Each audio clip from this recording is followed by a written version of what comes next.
spark. Dive deep inside the mind. Hey, Mark, we're back in studio. Kentucky Talks. Steve, it's time to. Where are we, Steve? We are back in studio. I feel like I just woke up out of a stupor. We have. I mean, it's been a few weeks. Well, I tell you what, Fancy Farm kind of took a toll on us. It did. And we had a lot of I can't hear you. All I'm hearing is music. Yeah, I'm sorry. There you go. So, you're right. Fancy Farm, Fancy Farm life and everything gets into the way. Hey, I wanted to say something. Last Thursday was my last cancer treatment. Yay. And, praise God that he has, I believe God has healed me from cancer. And good. We have done, everything we've done over the last year has been about preventing it from coming back and such. And I believe that God puts doctors in our path and things. And I think that, you look good too. I feel good, man. I feel really good. I've lost a little bit of weight over the last couple of weeks. I'm not seeing. I'm getting a little bit. I did have a cancer treatment last week, so my energy level is still kind of like blah. That was the last one, though. But that's the last Rang one. the bell. And from now, I rang the bell.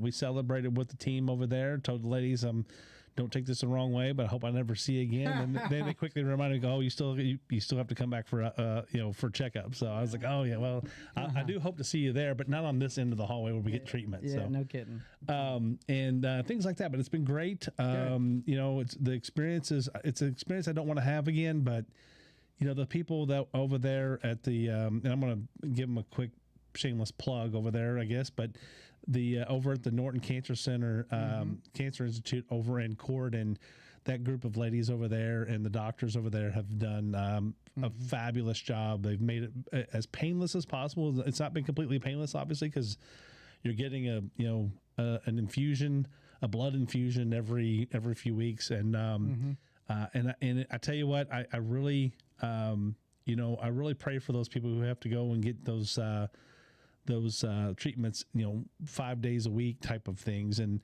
I think it's a matter of, I think that, I just praise God I didn't have to go through that level of treatment. But, we're on the mend. I think we're going to be, I'm praising God for good scans so far. And we're going to have a great scan coming next month. And we're going to keep on doing what we have to do. So, but I think that right now I'm feeling really good, and I'm looking forward to getting that energy level back and moving forward, dude.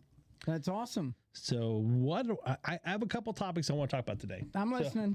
So there's been a lot of stuff in the news, a lot of talk in the news around the country about the possibility of doing a new census, and kind of along the same lines as this redistricting that's going on in Texas.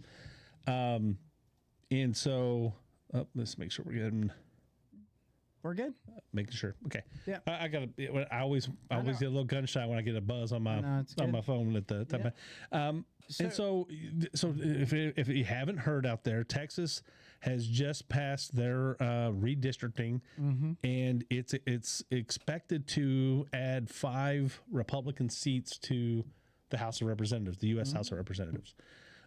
And of course, there are people on the left side of the aisle that are an uproar and how dare you gerrymander, and this is just wrong and blah blah blah.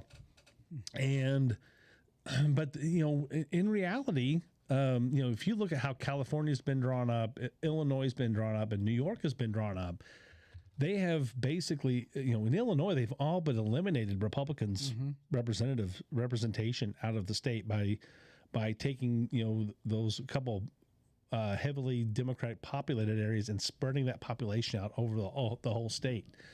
Here in Kentucky, we could almost do the same thing by redistricting Louisville. There's no call for that. The Republicans, I don't mind having a Democrat representative in Louisville. Yep. I mean, that's what the people want. That's what the people want. I'm not looking to call to say, hey, let's redistrict that person, them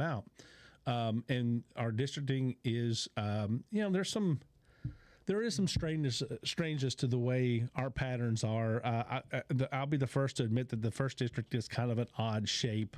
It goes all the way around, goes up to Frankfort, all the way from Paducah. So that's a tough one to swallow. But it's not done. It's not done with that I can see with the intent of knocking off knocking out a Democrat stronghold. Right. It's it's about probably more about how we who's doing representing where they live and things like that. So I think that they made some accommodations there, but it's still a big red area on the state, regardless whether you draw it that way or not. Right. We're in District 2, which goes from covers it's a pretty standard plot of land, goes down to like Ohio County, over to the river, up Breckenridge County, and kind of follows along the river and comes back up to Louisville. It does go out to the west end, or the east end of Louisville. It doesn't take any of the west end. So it is a little bit odd shape to get some, but those are heavily Republican districts anyway. It's not like we went and took some Democrat districts and put them into a heavy red area. To negate that, we made sure that Louisville has Louisville is a majority Democrat location, and they have a Democrat representative. So I think we've done it the right way for the most part. Now, but you look at what's going on in Texas. They are kind of reacting somewhat to what the president wants. I'm not going to sugarcoat that. I think that President Trump has asked them to do some things, but I also think that they're looking at it from a point of view of there's been a lot of movement from California to Texas, and that's not represented in their districts in the Republican representation in the state, and because California has redistricted themselves in such a way, and as long with Illinois and New York, Texas felt like in order for them to get the representation that represents Texas, the Texas values and Texas population, they had to do this. So they did it. That's going to affect, and it looks like there's going to be 5 Republican seats picked up out of Texas. So now California has said, we're going to redistrict here as well. It's a little bit more difficult for them because they have to put it on a referendum to do it. And I think they've changed their laws in the last years. They changed their law to protect against a Republican coming in to office and changing it back. So if Republicans ever take office again, they've built in protections that says, you can't do that. And so now, they have to go around and kind of get around their own rules to do it. But it looks like they're going to do it and try to get another 5 to try to, in their eyes, to rebalance. Well, Texas can probably do another 15 or something like that. They could probably do another 5 to 10 themselves. And now Florida has signed on to redo their districts, and they're going to add another 5 Republican districts in there in Florida. Anyway, it's going back and forth. It looks like Indiana has looked at doing it now. I think West Virginia may have actually added themselves to the list, or at least to look at it. Ohio has also looked at it. So let's get into where we get the information from. Most redistricting, or a lot of folks call it gerrymandering, and it's a U.S. political move and the word to draw, boundaries. And I got the definition. And that word comes from from Gary, was actually the name of the person that started this whole thing. So it was actually called gerrymandering. It's the last name of the person, I believe, that kind of started this whole ordeal. Over time, it became gerrymandering for whatever reason. Just the way our language works, I guess. Sometimes people. But it's called, defined in context of representative electoral system, is the political manipulation of electoral district boundaries to advantage a party, group, or socioeconomic class with the constituency. So they're using that word, but redistricting has always occurred and typically occurred as a result of the census. Correct. And so, but Texas's problem, and to your point, is that a lot of businesses have left since the census. The census they left was California done, and moved to Texas with their employees and to Florida. And their employees left with them, which means that you have a lesser population in California, but you let illegals in. So this gets into the conversation of, okay, well, you have more people working in Texas, but you've allowed more illegals in. So you want to redistrict California because you have a different population. Texas wants to do it because they have a different population than what was recorded in the census. Right, which happened. It's supposed to happen in 2020. Of course, we had COVID.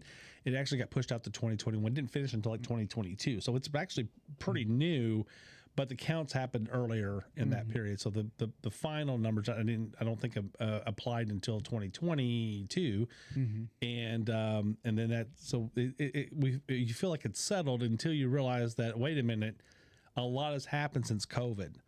And so President Trump has called for a new census. Well, the president, if you look at it's an Article 1, the census clause is an Article 1 clause, which is the left to the legislature. So it is up to the House and Senate to put together a law and say, we want a new census and we're going to pay for it. Here's the money, blah, blah, blah, to go do it. And then, of course, the president then executes that law from the executive branch, but he cannot directly call for a new census. Now, censuses have happened. Special called censuses have happened in the past. I can't give you the exact dates. That it is allowed. The only stipulation in the law, in the Constitution, is that it must happen at least once every 10 years. So it cannot go 10.5 years without having a census. Or 11 years. It has to be within 10 years of the previous census. So that's why you typically see it on the tens, just a nice round number. It happens when so it has to happen. It has to happen within 10 years. So it could happen more often. It could happen as often as Congress wants it to happen. And there have been cases where special censuses have been called to, like, especially when you had, from 1800s into the early 1900s with population explosions and things happening. So some of the controversy around this is who do you count in the census? And this has been something that's been litigated in multiple times in history. And one thing that is kind of come up is that we didn't have the term not undocumented or illegal alien until the late 1800s. And that was because the forefathers did not, when they started when they wrote the Constitution, they did not, this was a country of immigrants, and they didn't see that large groups of population would move into certain areas of the country. So they didn't. When they counted it, they had, of course, the 3/5 rule, which is for enslaved peoples, and that was a controversy because the southern states said, "Hey, we have all these slaves; they need to count in the census." So, because the southern states were trying to build up, their representation in Congress, so they wanted to count the slaves that they brought in. That was highly controversial, and I would say it's very controversial. If you enslave a people and force them to come in, they're not under the jurisdiction of the United States. They're under the jurisdiction of their home country. They shouldn't have counted. However, I don't want you to not count them because of their race or ethnicity. I want you to. I would say only if they wanted to be counted and they wanted to be in the United States, and you count them. Now, this goes up to the point where you have people who are moving into the country now. They're not documented. We have a immigration system that has been in place since the mid to late 1800s. that says that, hey, if you want to come to the United States, you come here legally, you stop at a port of entry, or you come here and you register to become to get on the list to become naturalized, and that takes 7 to 10 years or so of you being here, staying here. You assimilate. You're supposed to take some time to assimilate into the American culture. And the controversy has come now is whether or not people who are moving here illegally are trying to assimilate into the American culture, or if they are simply here trying and bringing their culture with them. And that's become a very controversial part of this process, because the immigration system was not intended to take on so many people, undocumented people, and things like that. And so what's happened is now these undocumented people come into the United States. They're welcomed into certain cities and certain places that want to build up their representation. You're good. Yeah, I'm sorry. Just a buzzing just came in somewhere. And so they started building up their, they wanted to build up their representation in Congress. So they said, hey, come here so that we can count you in the census. And they build up. So that there's a reason that these states like California and Illinois and New York want to welcome in the immigrants, because they get to count them in the census. They get electoral votes. It increases the electoral votes. It's what determines district voting practices. It's what you're supposed to use when you do the districting map. However, it says there was a court case, I think in the 1800s, maybe the late or early 1900s, that said that you could not use undocumented aliens in apportionment for Congress. You could use it for funding, apportionment for funding, but not for. So this is where it's gotten controversial, because if you're using it for representation, then it's like they've separated the two things, and the census is used for both. So it's become a little controversial. You should, there's rulings on the books that say yes, you should count them all. Yeah. And then I don't mind you counting them all, but at the same time, if it says that you're not supposed to use it for apportionment of Congress, then that means you need to count twice. You have to have two different counts. One with and one without. So one, yes, if you need funding, yes, we'll help you fund your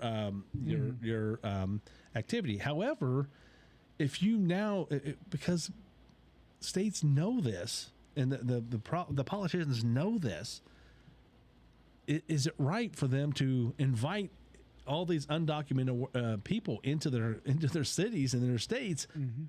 Just so they can now get all this money from the government, from the federal government, and they're counting them. They want to count them for apportionment of Congress. It seems like it's the same thing that the slave owners were doing at the beginning of our country, that they wanted to count those 3/5. They're not asking for 3/5. They want to count everybody as a whole, because.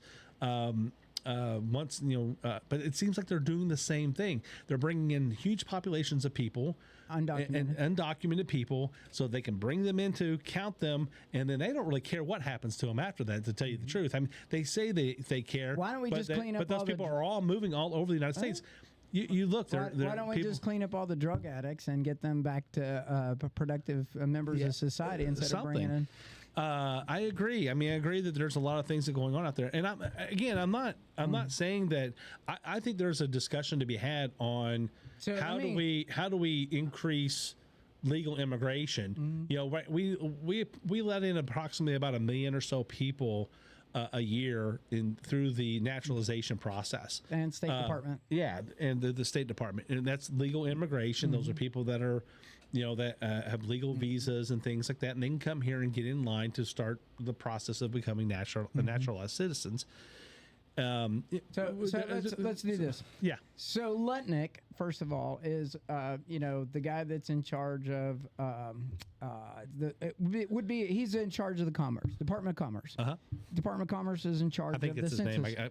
Lutnick is the guy who was appointed by Trump to do this. Now, Lutnick admits there's several legal hurdles, and while yes, President Trump suggests this, yes, you're absolutely correct. It is Congress, and Lutnick would have to go back to. But in a recent report to the NPR on this same subject, there's lots of employees from the Census Bureau that they know they still count these individuals, but they count them as non-citizen, right? Because they're here, they're living in our country, and they're doing blah blah blah.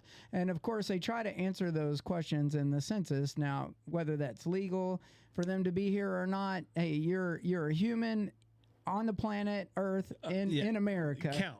And that so count, but there should be categorized. There should be some categories of how they're counted and what they're used, what those counts are used for. And they agree with that. From the people spoken in the news story. The interesting part is when Lutnick was brought on, of course, the Senate's made up of Democrats and Republicans. Of course, they criticized him heavily about whether or not he would want to not count the illegal aliens. And he said, well, that would be a lot of legal hurdles. To your point, there's a lot of Supreme Court rulings on how we count and how the census, because it's regulated by the Constitution of the United States, the 14th Amendment, as a matter of fact. It's Article 1 and the 14th Amendment, because the 14th Amendment did away with the 3/5 law, the 3/5 rule, which says that all people, do you know there's still one group of there's one population in the United States that's not counted in the census. You know who it is?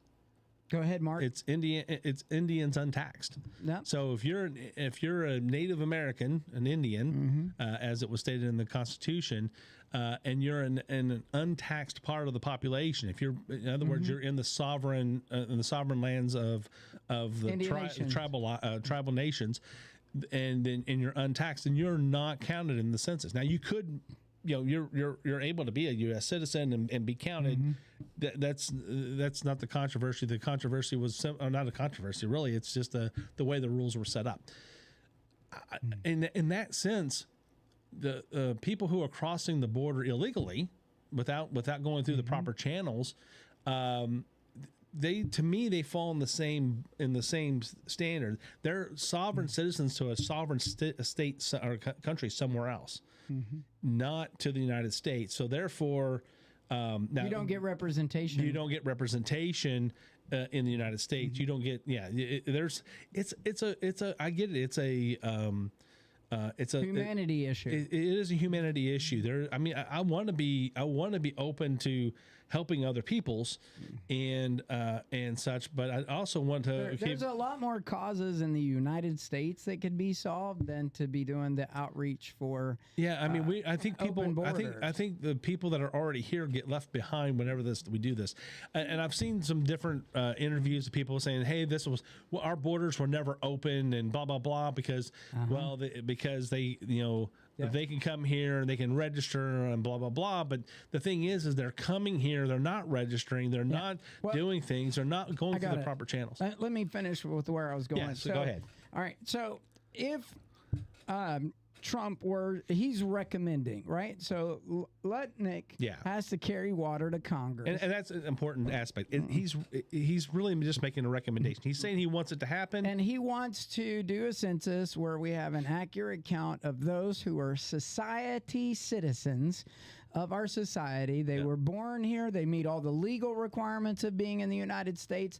That is our represented population. And it actually, the Constitution says it must be an actual enumeration. So it's not an approximation or an estimation. It's an actual enumeration, which is another piece of this that's controversial, and I'll bring that up after you're finished. Yeah. So what he is recommending to Lutnick, and Lutnick has to go and bridge all of these legal hurdles and get Congress or some of the legislators to bring it up as legislation to redo the census. So if you want to do it before the 2030, which you obviously can have mini census, but it costs a lot of money. And Lutnick even admits that it would cause a lot of hurdles within the Census Bureau because it takes them several years to prepare and plan for a census. have to ramp up. They do. And so 10 years, you're going through data, and then you ramp up again to As a matter of fact, they'll probably start ramping up in 2026 for 2030. Yep, and I will tell you, I've had family members who've served the census. I have too. They literally go door to door, and they do follow-up activities with everybody that they meet. Random people get selected in homes because they're supposed to knock on every door. They're supposed to knock on every door. They get information for them, and then I think they even gave them like gift cards and stuff like that. If the more information, if they came back and something else, they would get like a they were trying to for their time.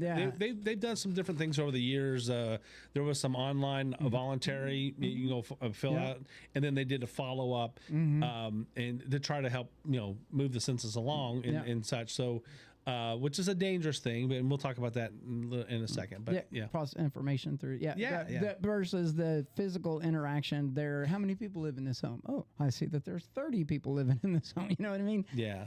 Versus the internet, right? And it must be true. Well, so anyway, Lutnick even admits in the NPR interview that there would be several legal hurdles, but. It's not going to tell his boss no. If your boss because he says go try it. Try to make this happen. Yeah, and I can see why. I think Donald Trump knows. I think President Trump knows that you got legal hurdles. He was expecting people to go try. But I'm sure that there's a lot of things that are coming out. Whether it's reported or not reported on.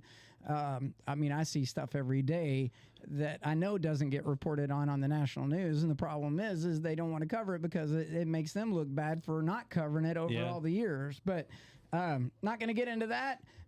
But there's a lot of things that are unfolding. Everybody wants to know Epstein. Everybody wants to know about this, and they want all these, conspiracy. Let's just run our country right now, and let's figure out back to the law. We're a republic. I would like to remind everybody, it's a republic. We're not a democracy. We're a republic we're a republic with laws. Yeah, that's right. Yeah, and I believe the Pledge of Allegiance. Will say that my biggest news that I heard this last week was President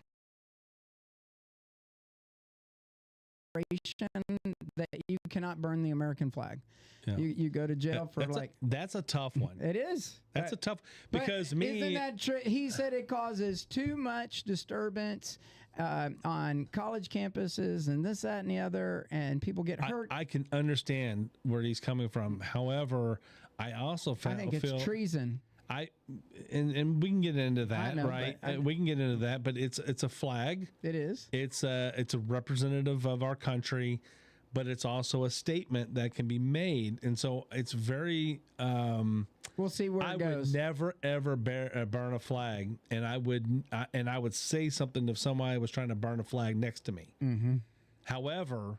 But that's his point, right? Whether I can put somebody in jail for burning a flag. Now, if there's a no burn ordinance, like in the front of the White House, and somebody comes up and burns the flag in front of the White House, well, you technically cannot burn a flag if you're not allowed to burn anything else. Yeah. Right. So you have to obey the laws. Now, if you went out to the woods where you can burn a flag in the woods, hey. Where you can, I can have a campfire and I throw my flag. I cannot do anything about that, right? But you can if you're not allowed to have an open fire in like a residential area. I get it. Yeah, I don't agree with it at all as far as burning a flag. I think it's one of the worst things you can do. But man, we're America, and in America, you can have an expression of things, and whether I disagree with you or not, I got it. And I get it. But if you're not from this country and you're on American soil, and you're the one burning the flag, and you're here out of privilege to go to college or something like that, it's what statement are you making? Are you trying to overthrow our country? What? I don't know. There are some. I throw my hands up. I didn't write it. He did it, so I'm not in charge. He is. I know, and it's like, man, it's such a fine line to walk, man. It's like, evidently, but I think that you're right. In so many aspects, you're right. I mean, if somebody came here from a foreign country, they're here, whether they're legal or illegal, they're here on on a student visa or whatever, and they're trying to incite people against the United States. Well, then you have to take that into consideration when you're looking at these things. But if you're talking about an American citizen who's standing up for a cause or whatever, and they want to burn a flag, man, it's like, I mean, I would hope that they wouldn't do that, but I would counsel them against it, to find something else to make your statement, because that's almost like going as far as you can possibly go. And there's really almost no coming back from that. You are ostracizing yourself from a big portion of the United States. Well, there's been nobody overturn it yet, so we'll wait and see what the law. There was that guy that went out. They immediately went out and burned a flag in the in D.C. It's an executive order, so it's punishable. So we'll have to see how it goes. So well, I don't know if he was. I don't even know if he was arrested. I don't even know if that guy was arrested. I think he was just given a misdemeanor burning. For violating the burning ordinance, right? So we'll see. We'll see how it goes. But back to the census for a moment. One thing about the census that really is the thing that we have to kind of figure out is the fact that the Constitution says it must be an actual enumeration. And so the controversy on that is, well, the Census Bureau for years has been using approximation and estimation to fill what they call "quote unquote" gaps, and they will use that to say, well, certain parts of the population are underrepresented in the census, and we need to account for that. So but you can't do reach that. Reach out my butt. So you can't do that, right? Because you cannot. One, you can't tell if any part of the population is missing. So what you do is you go to California and you say, oh, well, we think that there's probably, there should be 35 million more. There should be 35 million, illegal or undocumented aliens here in here, and there's only 20. We're only counting 22 million. Well, we know that there should be 35. Well, but 13 million of them have moved to other states.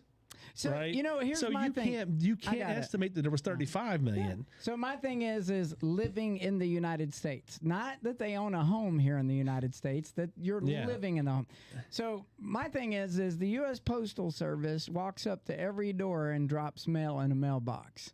And even at the apartment complexes, and they know how many people live at each apartment number. They have an idea, but they don't know. I got it. But my whole point is, how many children are there, things like that. Yeah, I got it. That's right. Well, they can tell by birthday cards. I mean, Carol knows almost everything about my neighborhood, and I got it. Small rural versus big city. Yeah, I mean, yeah. I got come it. on. Well, vertical zip codes versus horizontal zip codes. It's even building worse. is a zip code. Yeah. So, but my point is that.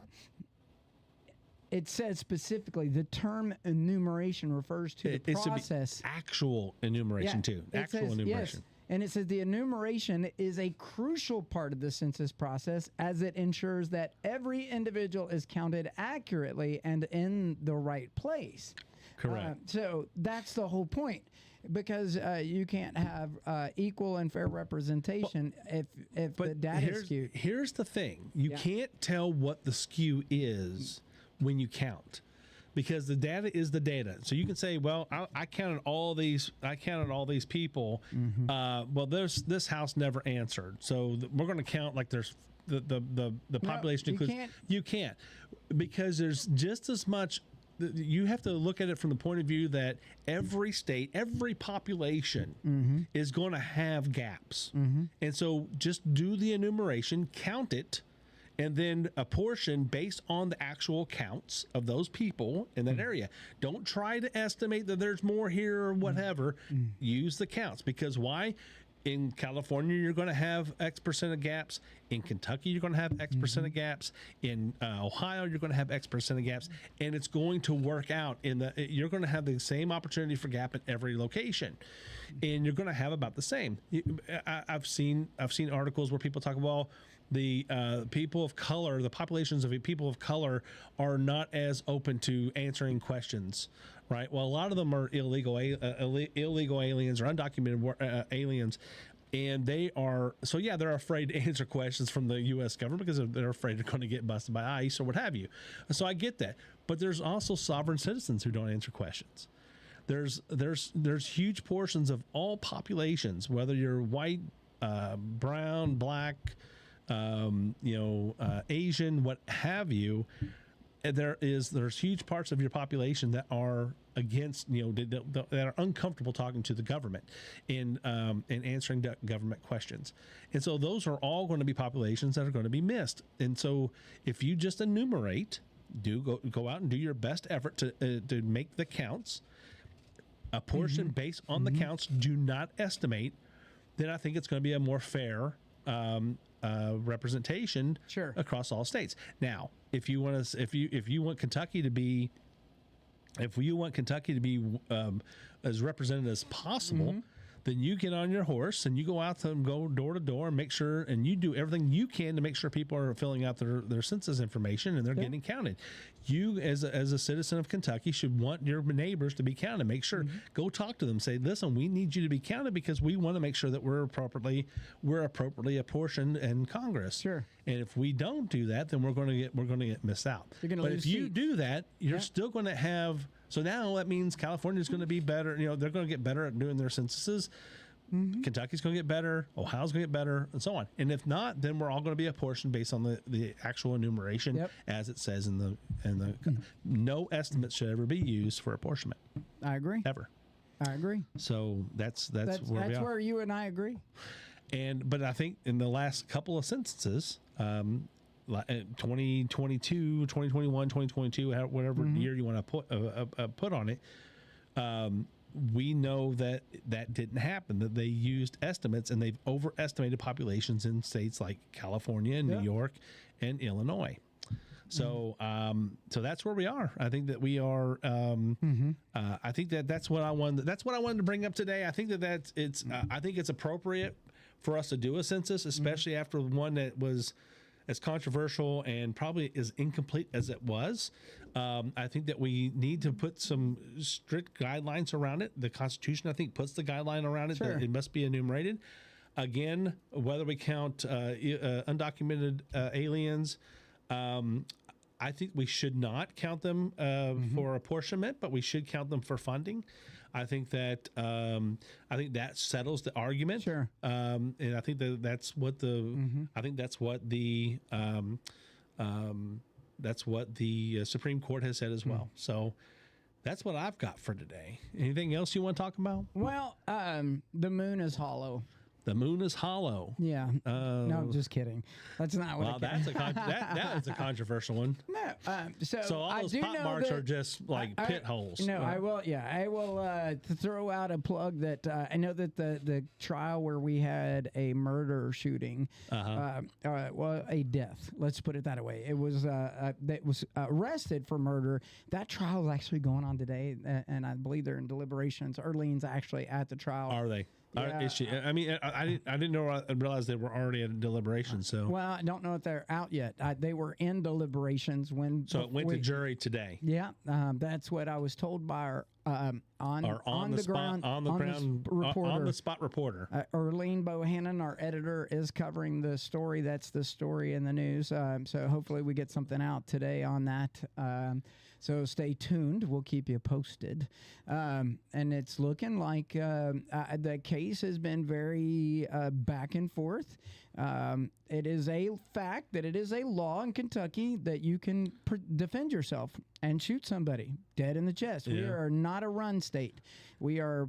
You can stand your ground. Stand your ground. And it's been that way since the beginning, as far as I can remember. As far as I can ever remember being told that it's been, you can defend yourself and your goods within your home and on your property here in Kentucky. Yeah, and it is was very graphic about how that was described to the jury today. So it's been a very interesting day. We will soon find out. I look forward to that story. I hate to hear any time there's a death.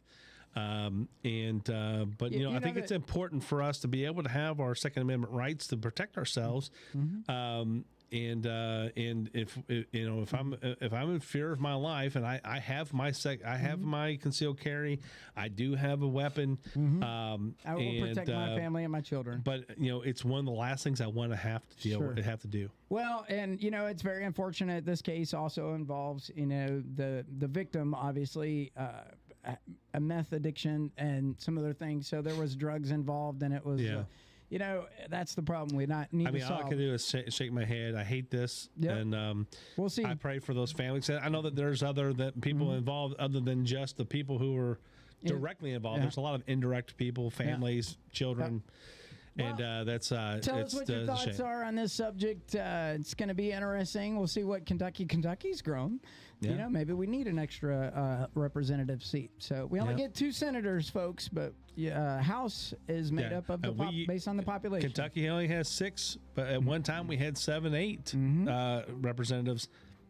It's important to be counted. To be counted. So show up and be counted. Make sure you get counted. And stay tuned. We'll keep you posted with more updates as we watch it unfold. Yep. Steve, have a good one. Glad you're healthy again. Me too. And I'm glad we're here. See you guys. See you next time.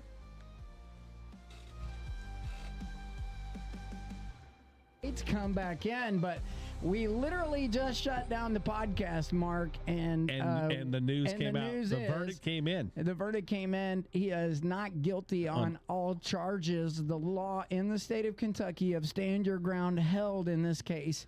And it's very interesting because in this case, he actually called as soon as he did it, laid the gun down on the table, and waited for them to arrest him. He has been in jail for 18 months awaiting this trial. I remember when this happened. It is a person that we know. Yeah. I didn't want to get into all of that, but it is we know the families that are involved in things, and again, it's one of those things. I hope I'm never in that situation to where I have to make that decision to take a life. But I'm also grateful that I live in a state where if it comes to that, then I know that the law can prevail. Yeah.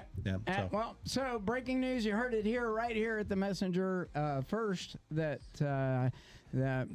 not guilty on all charges. We'll be covering the story and more in next week's newspaper, so wait to find the story. And also, next week's release of the newspaper will also have our the fair review, and so you'll want that. It'll be our special C-section, and it'll be out to give all the highlights from the Meade County Fair. You guys have a great week. Enjoy your weekend. Steve, and once again, have a good night. Mm-hmm.